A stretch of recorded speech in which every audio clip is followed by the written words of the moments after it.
Hey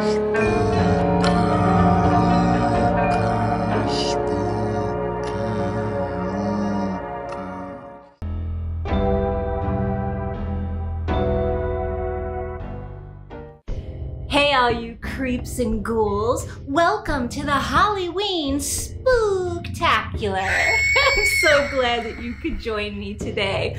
We are gonna have a blast exploring all the joys of this season and the fun things that you can do.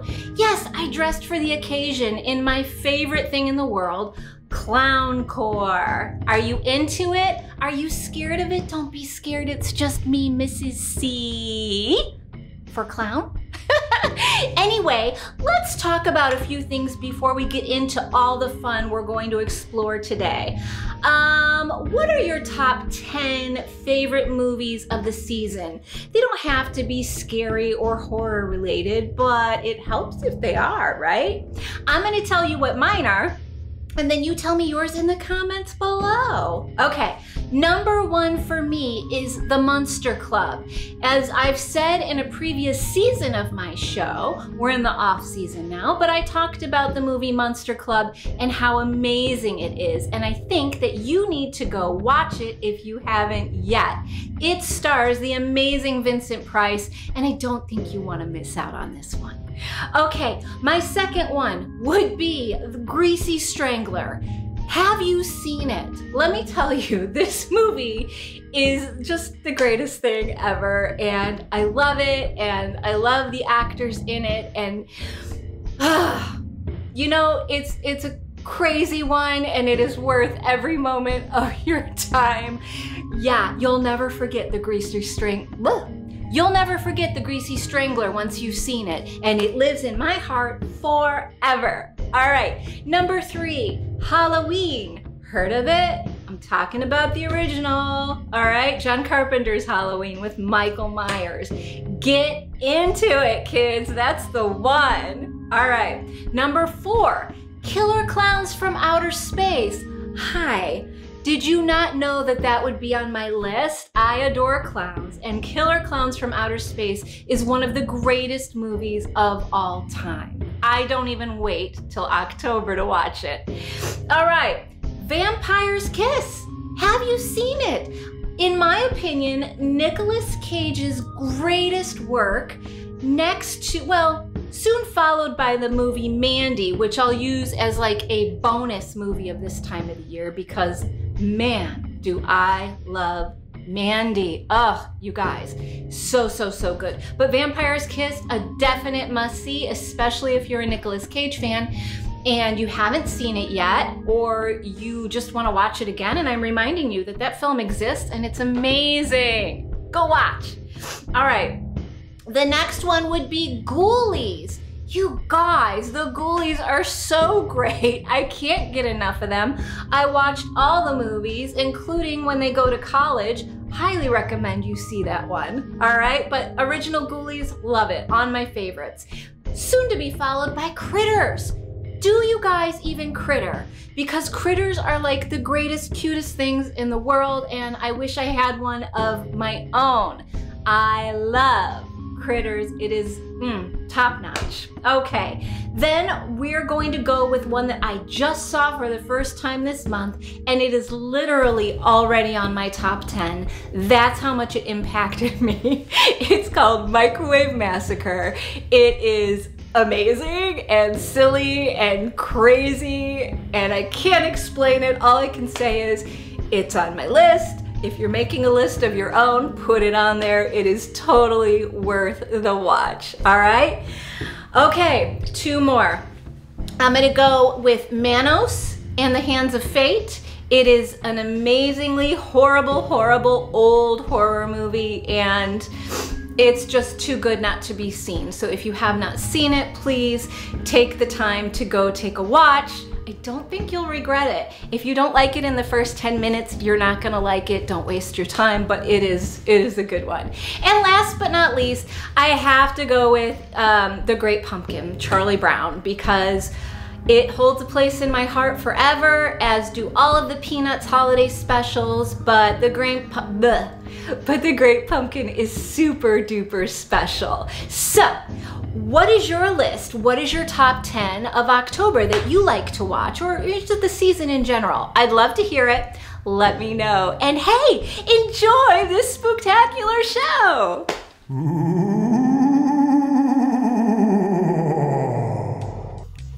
Okay, you guys, who's ready to make these delicious pumpkin Neapolitan cookies? Here's all your ingredients. Go ahead and pause the screen so you can see exactly what you need. You're gonna do the basic, put all your dry ingredients together and stir them around. And then you're going to put all your dry ingredients, by the way, except for the cocoa powder. Leave that out till later. Then you're gonna put your sugar and your butter, and you're gonna go ahead and cream them in a separate bowl. Then you're gonna add your egg yolk and your vanilla and your pumpkin to that wet mix, because the pumpkin is actually what's going to keep the nice, fun texture and consistency through the whole thing. Then you're gonna add all of that to the dry mix. What's gonna happen next is the fun Neapolitan part. That's where we're going to separate this dough, which is the master pumpkin dough, into 3 separate ones. So you're gonna want 3 separate bowls, and you're just gonna portion it out. Now, I used my hands because I literally just made these for my family, and they do not mind at all that I've touched it with my bare hands. For guests, it would be different. Okay, and then the difference is going to be with the pumpkin one, we are just going to add some orange food coloring. I actually found that I needed quite a bit to get the color of orange that I wanted. So there I am adding the orange food coloring. And then to the vanilla spice part, which is the other bowl, I just added some more vanilla and a little extra allspice. And then to the cocoa portion, I added my cocoa powder, and then I added a nice healthy dose of sea salt so that it would be just a little extra chocolate salty. And I gotta tell you, that was a great move, okay? Then what you're gonna do is you're going to take a little ball of each dough, place it on your cookie sheet, and then you're just going to take another ball of the next dough, put it next to it, and so on until we get to the end here. Now, as you notice, this dough is pretty sticky, and it's not like a firmer dough. The cocoa powder dough got a little firmer just because of all that cocoa powder in there, but it's kind of a sticky dough, so I ended up washing my hands in between each one so I didn't spread the colors to each dough bowl too much. And here's what happens, you guys. These cookies are also a very soft cookie, and I couldn't be happier with the way they turned out. I think if you make them, you're going to love them. And if you do, please let me know. Anyway, what's going to happen is you're just going to continue to add your dough balls and line them up here. Here we go. There goes the vanilla one.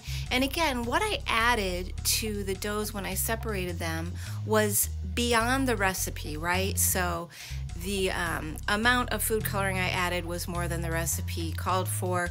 The extra vanilla and spice to the vanilla one, again, extra. It's not in that count for the recipe. So keep that in mind when you make these. And again, with the sea salt and the cocoa powder, I did not account for that. And just like anything good in life, slow and steady wins the race. Or the race, but maybe you like rice, I don't know.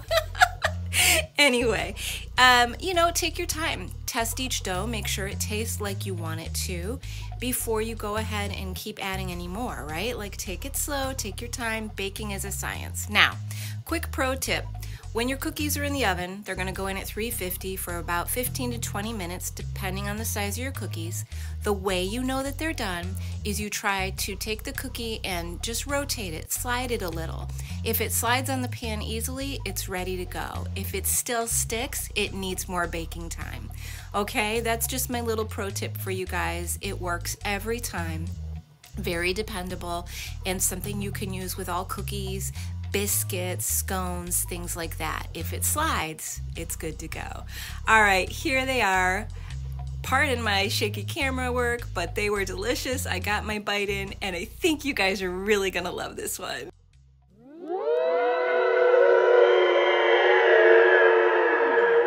Hey guys, are you ready for a Hollyween craft? Oh, I'm so excited. This one's gonna be beautiful. We're gonna make some amazing little ghosts that I saw someone do, and I'm super duper excited about it. So here is what you need. You need some balloons. I went ahead and blew mine up ahead of time. And then I put them each on top of a plastic cup because this might get a little messy with our Mod Podge here. That's another thing you need. So since I'm using a plastic cup, I'm weighting them down with some rocks from the garden outside so that they don't go anywhere. I also have a very nifty Target bag that I have cut and laid flat, so I have a surface for which my Mod Podge to fall upon. You will need Mod Podge for sure.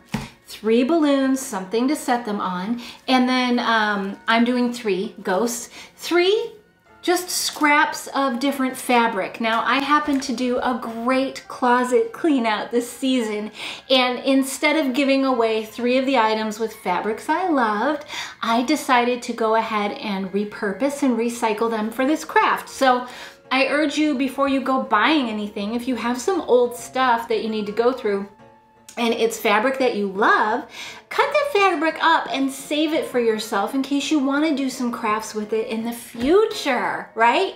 You're also going to need my favorite thing in the world, a bottle of E6000 glue, for which you will affix the eyes and mouths onto these pieces of fabric with. And you're going to need a piece of black felt and some scissors. So, I don't know, can you see my black felt? Here it is. Y'all know what black felt looks like, right? Okay, and that's it. So what we're gonna do is we're going to take our Mod Podge and we're going to dump it. I'm gonna dump the whole thing here into this bowl. If I end up having some left, I can just pour it back in my container, but there we go. I'm gonna set that off to the side. And then all you're gonna do is take your, now I cut all of mine to a square-ish shape, and 2 of these are cotton. The other one is like a polyester blend. We're gonna see how that works. Why not? This is the place to try it. So you're just gonna take your square of fabric and make sure before you cut it that it is large enough to drape over your balloon, because this is going to be the form in which you use. This will be the head, and then the rest is just gonna drape down. So I kind of drape it over it like a diamond shape, a corner at each end, okay? Now, so what you're gonna do is you've got your bowl of Mod Podge. You're gonna take your square of fabric and you're going to basically immerse it in the Mod Podge, okay? Get it all, oh, you're gonna get so sticky, you guys. But you're gonna just get it all nice and covered in the Mod Podge. And that way, when it dries, the glue is going to stiffen it. And you don't want it to be heavy on here, okay? So make sure it's coated, mess it around there. Now I'm gonna wash my hands between each one because I cannot work when I'm completely gooped up. It makes me crazy. Okay, so now that you've done that, you're actually going to wring out the excess so it's not heavy and doesn't take forever to dry and form, okay?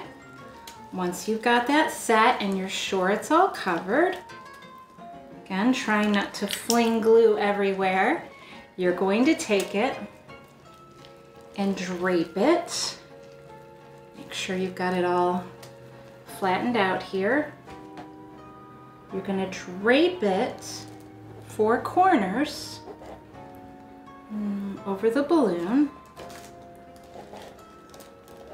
Also, your color is going to lighten up on your fabric.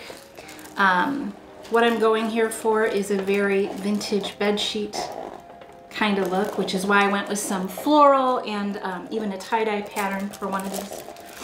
Okay, and kind of drape it how you want it to be in the end. Now I'm going to walk away and wash my Mod Podge hands, and we're going to do the second one. And for this one, let's go ahead and try this polyester blend. I love this fabric so much, and because this one is white on the other side, I should be able to tell better which side is out.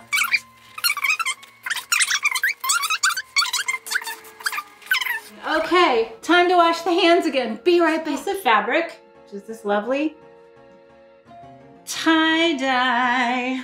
All right, and let's see. Hopefully they will stand up by themselves. If they don't, I have no problem getting more of these plastic cups, they're clear, and putting them underneath. I know that the form, you know, will hold. Like I do believe that the balloons will help them create and sustain this bulbous shape on top, which I love. How stiff they'll get at the bottom as far as being able to sit on a table, I don't know. Of course, you could always string fishing line from the top of these and hang them in the house, which would be adorable too. But your guess is as good as mine. Anyway, you've done this in real time with me. It was a very quick, easy craft. And since you're seeing this craft right before Halloween, you do have a little time to make some yourself if you want for this year. Otherwise, make a bunch, invite your friends, have some kids come over, do the whole thing, and make a ton of ghosts for next year or whatever. But y'all, I think this is gonna be great, right? We're recycling, we're repurposing, we're being great to the environment, and we're doing something fun and easy together. What could be better? Okay, I'm gonna let these dry, and then I'm gonna come back and I'm gonna let you know just how long it took for them to dry. Then we're gonna glue these faces on, take them off the forms, and see what happens. Will we need some cup support to stand them up? I'm a little bit on the pessimistic side with these, just because it's my first time, and I'm gonna say, yeah, maybe. What's your guess? Let me know in the comments below, and we'll see if we're right. If you guessed yes, they're gonna stand up, thank you for your faith in me. If you guessed no, well, and you know, you like myself might be like, I don't know. But let's see, okay? I will see you in the next few seconds to talk about the results. Okay, you guys, it's been approximately 3 hours and they are very, very close to being completely dry. So I would recommend maybe wait a little bit longer, but for the sake of the video and the time of night that it is for me, I'm gonna go ahead and pop the balloons and see what happens, okay? Let's start with the first one we did here. All right. So, you're just gonna take your balloon and pop it.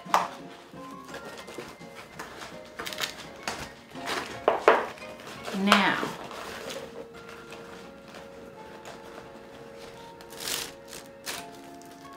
hey, who bet that they were not going to support themselves? That was me, and look, it is.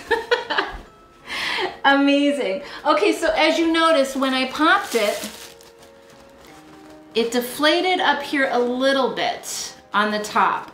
But I would suspect that that's because it's still a little bit wet. All I'm doing is putting my hand in there and kind of rounding it out, getting that shape back, and it should be good to go.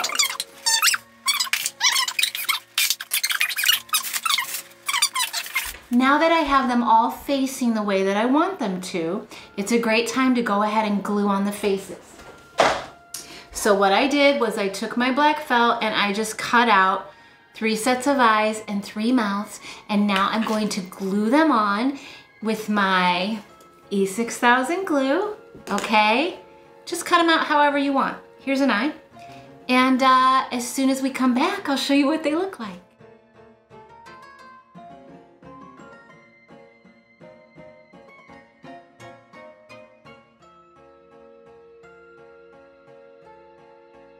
Okay, you guys, so overall, I would say they all worked really, really good. The only thing I would change is maybe cutting mine a little bit bigger, especially on the green one with the pink flowers, because it was a little too short to stand on its own, but the other ones are doing great. So tip for future Holly, and hopefully a help for you as well. I hope you guys had so much fun making this spooky ooky craft with me, and I cannot wait to see you again. Hey you! Are you ready to have the spookiest, most fun Hollyween that there is to be had? I am so excited because today what we're gonna do is work on a wig that I have been dreaming about, and hopefully it'll turn out exactly like I want. Do you want to see what I'm talking about? All right, here we have a very ordinary long bright orange wig. Now I have been thinking about turning a wig into a jack-o'-lantern for the good part of this year, and today I'm gonna do it, and I'm so excited because I'm bringing you along for the ride. So we are starting with one longish, it's about 28 inches, orange wig as our base. I also found at the Savers a little orange wig here, a little shorter, shoulder length, that I'm going to use to cover up this jack-o'-lantern pumpkin. And then I am going to put a flicker light inside of it, so it's going to light up as I walk around in this wig, okay? So this will be on top of here, ultimately, but it will be covered with hair, which is what we're gonna do right now. Are you ready to join me outside? I've got my Eileen's tacky spray, I've got my jack-o'-lantern, and I have this little wig, and we're gonna start attaching hair to this so it's so much easier. Okay, let's go do it. Okay guys, like I promised, this is the outside portion. Look at this beautiful fall day. Outside portion of this wig craft. Okay, so here's what I did with the first strand. I just sprayed some spray glue and placed the hair on top, and I'm just going to continue to do that, okay? Okay, I'm gonna try and show you this now that I've gotten along a little. Look at my fingers, they're all hairy. Okay, I'm spraying, and I have cut hair here that I am just laying down the best that I can, okay? And then what I'll do, guys, is I'll spray it again. Oh, we've got a hair pumpkin. Literally, look at these fingers. Hazard of the job. But here she is, our hair pumpkin. And I'm very, very excited, you guys. So I'm inside now from doing the very, very messy part. Could you use gloves doing what I just did? You sure could. I am not a fan of the gloves though, because I can't tell what's going on. I have to touch things. Anyway, here it is. She's a beaut. I covered it mostly in case any hair pokes through, and my plan is really simple. This is open on the bottom. I have this battery light I'm going to place inside so that it can shine. Now, obviously, I want to be able to access this candle for when I do wear this. So I want to keep this hair here fairly loose, and it's just going to go around this. So I want to be able to kind of put it together as I go. All right, so one of the first things I'm going to do is I'm actually going to pin my wig onto the form. Now, if you guys have never worked with a wig, you know, don't be afraid. You can get wigs for so cheap now. You basically want to have a form. You pin it in at the temples here. I always put one right in the middle where the part is as well to anchor it. And then I'll put like one or two in the back, kind of at the points that come down in the back as well. Anyway, what I'm gonna do is I'm going to just, I got one with bangs, so it would be much easier to go ahead and style this. Now, I'm just pulling some fringe around the front here, and then I'm going to actually use my rubber band to hold this back for a minute. I'm not using any complicated tools today because I wanted to keep this simple and something you could do as well. So, obviously you can do complicated things too, right? But the simpler it is for my first kind of wig tutorial, the better, right? Okay, so we will just hold that back with the rubber band. And then what I'm gonna do is I'm gonna go ahead and just do some cutting here, like a fringing, like a face framing kind of effect. Get rid of some of the bulk. And the more natural something looks, the better it looks. Whether you want it to look natural or not, it's just a better look. So I want this to be kind of a glamorous look. Yes, it's a jack-o'-lantern. Yes, it's silly, but that doesn't mean you can't have a little glamour. So as you can see, what I do is I hold the hair out, I take my scissors and angle them, and I just start sliding down and moving my fingers to cut it slightly, okay? And I think that'll be a good start for this guy. I'm also going to trim the bangs a little. Now, when I trim wig bangs, I don't go straight across, okay? I cut up into them, all right? Watch. I'm gonna take a little piece here, and instead of going across, I'm gonna go in. And what does that do? Okay, see? In. That gives it a more natural, again, natural look. And even though we're doing something fantasy-based, natural is always the name of the game when it comes to any wigs, because it just makes it look so much better. Okay, I've cut into them just a little bit more to start. Generally, I cut the bangs a little more after I have it on and kind of see where it lies on my face. All right, but the plan is pretty simple from here, okay? Get all this hair out of our way. The point is, you're gonna take sections and again, move them aside, okay? Because what I'm basically gonna do now with the rest of this hair is I'm going to tease it a section at a time so that I can get it as big and full and textured so that it will hold this hair when I pull it up, okay? So, here we go. When you're back combing, you hold the hair straight out and you take your comb and you push and you push and you let the hair go loosely as you're pushing in. As it's pulling it, you're not pulling away from it, you're holding it, right? A lot of people know how to tease hair, some don't.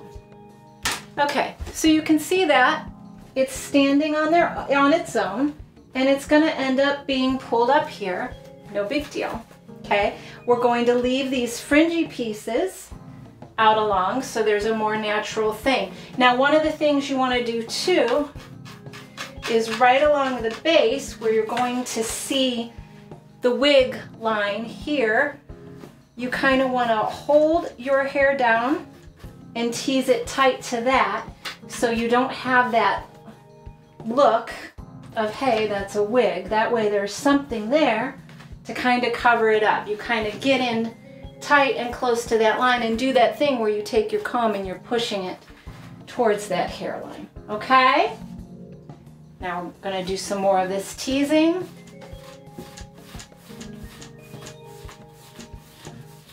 Again, it's a beautiful wig and the length is great, but the length is going to be used to hold this up and to cover it up.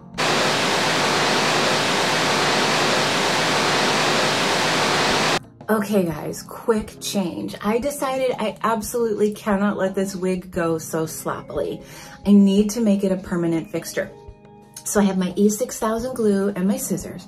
I'm gonna cut a hole in the middle of this wig stick the candle up in it, glue it around, glue the pumpkin in place, and then I'm gonna make the hair much more better around it, okay? I can't wait to show you. There it is. That way I can go ahead and turn it on and off from the inside. All right, and she should be good to go. Healthy dose of E6000 glue around the edge. Hey guys. Okay, so here's what I did. I gotta tell you, I finished showing you the first tutorial and I was like, yeah, that works for a temporary solution.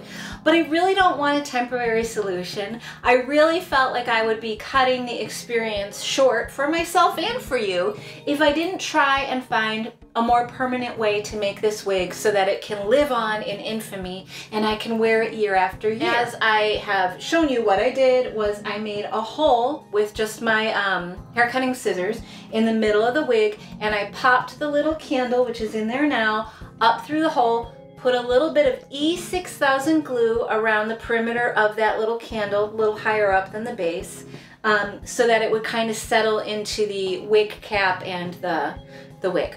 Okay, and then I went ahead and put a very hefty amount of E6000 around the base of this little jack-o'-lantern that we made here. Okay, so now it's ready to go, and what I'm going to do is basically start combing this hair up around it, hairspraying it, but I'm going to go ahead and again push a little bit of teasing onto that bottom there so that the base doesn't separate so much. And then I'm actually going to smooth it out and start like separating it a little bit so it kind of forms.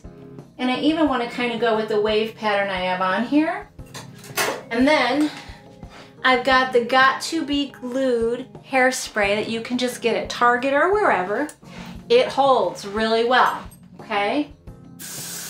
And is a lot less expensive than wig spray. Now I'm using this hairspray because I want it to stay and I want the style to hold forever. So here is, and I'm just going to kind of go over it with my hand. My hands are going to be very sticky by the end of this, you guys. But the point is to blend it in, okay? Now I'm going to work quietly for a little while and just keep doing that. And I'm sure I'll speed up the video so that you can see it happening and not have to stick around forever to watch this come to fruition. Okay, here we go, guys. I hope you enjoy this tutorial.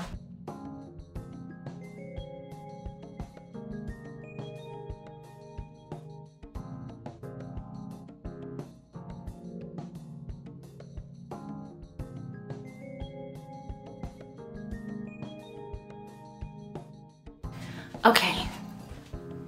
So now what I'm doing is I'm putting bobby pins to pull this in, give it a little bit more of a shape. And then I think what I'll do in the end is I'm going to take a little orange acrylic paint and paint over these bobby pins so that they're not as obvious. The hair gets pretty heavy and I want it to cover, so I have used a few bobby pins. Gave her a little bow on top, which I think adds a little extra fun, and I think we're just about there. So the next will be the reveal of me wearing this thing, and I can't wait! All right, you guys, this has been so much fun.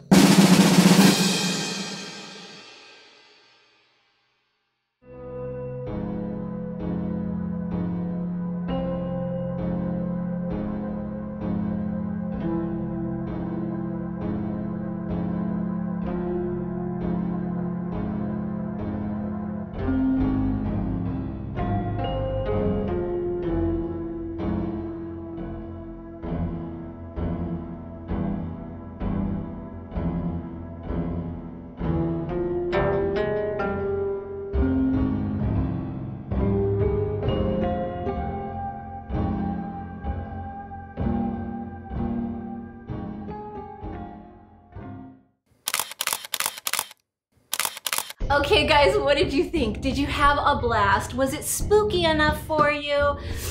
I gotta tell you, I had a really fun time and I can't wait till next Halloween to join you again. Let's do it all over. Okay, before I go, let's talk about the top 10 candies, all right? I'm gonna tell you my favorites, They're a little weird. They're not your typical favorites, but they're mine, and I'd love to hear yours. Top 10 candies you hope to get trick-or-treating, okay? For me, #1 candy of all time, anything sour and gummy.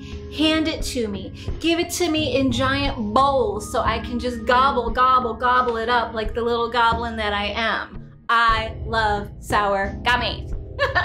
Okay, #2, Good and Plenty's. It's the kind of licorice that I like. I love the pink and white. They're almost like that purpley pink and white colors of the candy coating, and I love that chewy texture. Oh, they're so good. I can't get enough Good and Plenty's. #3, Boston baked beans. Yeah, they're not a bean. I don't even know if they're from Boston. They're the red candy-coated peanuts. I don't know why I love them so much, but I absolutely, absolutely do. By the way, not a candy, but I'm throwing this in there as a bonus item. The popcorn ball. I don't know about you, but I am crazy about the popcorn ball, and we don't see them around here that much anymore. So I'm kind of missing it, and I think we should bring it back, okay? Do you guys have popcorn balls by you? Is it something you eat? I love them. I'm not really a huge popcorn fan necessarily, but the popcorn ball, of course, coated in all that goody sugar, that does it for me. Okay, but that's a bonus. Okay, that would be 1, 2, 3, 4. The chunky bar. I know, I'm a weirdo. It has raisins and nuts in it, but I love it. I can't get enough of the chunky. It is my favorite candy bar of all time. But after that, #5 comes the Butterfinger. I love Butterfingers. It is definitely a texture thing for me. Chico sticks, I know you can get those. They don't have the chocolate on them. It's like the inside of a Butterfinger. So good, but Butterfinger's my pick. #6 would be the Three Musketeer bars. I don't know why. It was a later in life thing, but I love the light, fluffy insides of a Three Musketeers. Oh my God, and for whatever reason, the fun size ones are way better than the full size. So give me all the fun size, I'll take them. Okay, next I have the Peppermint Patty. I love the Peppermint Patty. It was a toss-up between those and the Junior Mints, but I think I like the firmer texture of the Peppermint Patty. So good, so good, and refreshing, and the name of one of my favorite Peanuts characters to bring it all back around to the beginning, okay? We have 3 more to go. We have the Reese's Peanut Butter Pumpkins, okay? Way better than the cups. Anytime they do a holiday one, the pumpkin or the tree, what do they do? Oh, the egg for Easter. So much better than the cups. I think the peanut butter to chocolate ratio is better. I don't know, tell me what you think below, but I absolutely love them. Another one you don't really see in your trick-or-treat little pumpkin, but the Symphony Bar. First of all, Hershey's Symphony Bar. It's giant, so who doesn't love a giant candy bar? But I love it because I get the one that has like the toffee bits and the nuts, and oh, that toffee will get ya. It's just enough too. My husband loves the Heath Bar. They're great, but I prefer less toffee, little bits. So good. And last but not least, kind of boring, but very much aging myself because it was so popular in the 80s, are the Jolly Ranchers. I love Jolly Ranchers. It was a tie between those and Nerds because Nerds are so good. But when you bring up the watermelon Jolly Rancher, I pretty much just melt in my seat. I love a watermelon Jolly Rancher. So now that you know what my favorites are, once you've gotten all your trick-or-treat candies and you have all the stuff you don't want that I probably just mentioned, swing on by and I'll eat it all up for you, okay? But that is the end of the Spooktacular, and I just wanted to say thank you so much for joining me. I hope you have the best, happiest Halloween, and yeah, baby, it's all treats from Mrs. C. Have a great one. I've been Mrs. C. See you later, Tater.